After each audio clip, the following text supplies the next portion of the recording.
saya bahagia sekali hari ini dapat mie sama 2 macam telur. Tuh, telurnya telur asin Bima, Boh Itik Masin Aceh.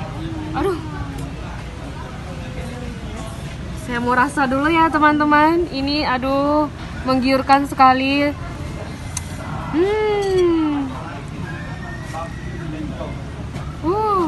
Gimana ya? Maaf ya teman-teman. Bismillahirrahmanirrahim. Oh my god, enak banget.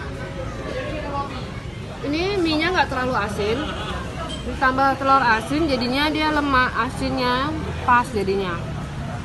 Enak sekali. Teman-teman bisa coba buat di rumah ya. Telurnya beli di makananaceh.com. Ada telur ini.